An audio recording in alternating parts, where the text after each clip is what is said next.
बिस्मिल्लाहिर्रहमानिर्रहीम। अस्सलाम वालेकुम नाजरीन।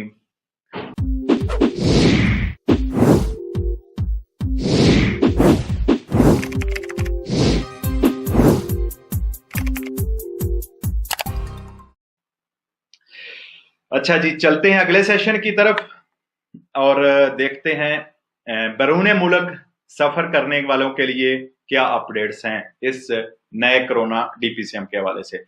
बैरून मुल्क सफर या इटली वापस जो लोग आ रहे हैं उस पर फिलहाल किसी किस्म की कोई पाबंदी नहीं लगाई गई। आप अपने मुल्क से वापस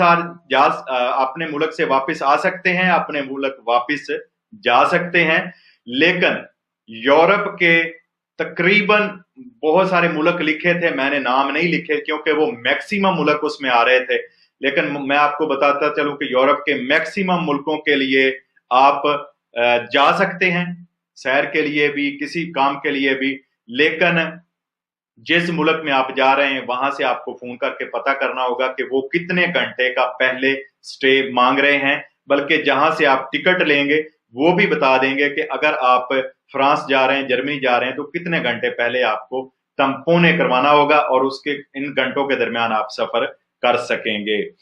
अच्छा, इस तरह मिसाल के तौर पर नार्वे जो है उसने फिलहाल किसी भी किस्म की एंट्री बंद कर दी है, सिर्फ नार्वे के रहायशी जो हैं वो जा सकते हैं। और इस तरह मुख्तलिफ जो दूसरे यूरोप के मुल्क हैं उन्होंने किसी ने 48 घंटे रखे हैं, किसी ने 24 घंटे रखे हैं और किसी ने 72 आवर्स रखे हैं।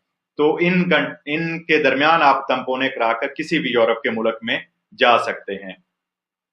और अगर आप इटली वापस आ रहे हैं तो जहां से आप आ रहे हैं वहां से आपको मालूम करना होगा कि कितने घंटे पहले आपने कोविड टेस्ट करवाना है और वहां से आपने उस टाइम के अंदर इटली वापस आना है। लेकिन याद रहे, अगर आप यूरोप से आ रहे हैं तो आप अगर दूसरे मुल्क से टेस्ट करवा कर आते हैं तो वो अलहदा बात है। अगर आप नहीं करवा के आते तो इस काजों में, यानी अगर नहीं करवा सकते टेस्ट, तो इटली पहुंचते ही आपका टेस्ट किया जाएगा और उसके बाद आपको 14 दिन का क्वारंटाइन लाजमी होगा। पाकिस्तान से आने वालों के लिए भी 14 दिन का क्वारंटाइन लाजमी है। लेकिन इसी तरह जैसे मैंने पहले नॉर्वे का बताया, मोरक्को और ट्यूनिस, इस तरह दूसरे मुल्क भी जो अपने ही उस मुल्क के बशिंदे जा सकेंगे, दूसरे मुल्कों की नेशनलिटी वाले लोगों के लिए फिलहाल उन्होंने बंद कर दिया।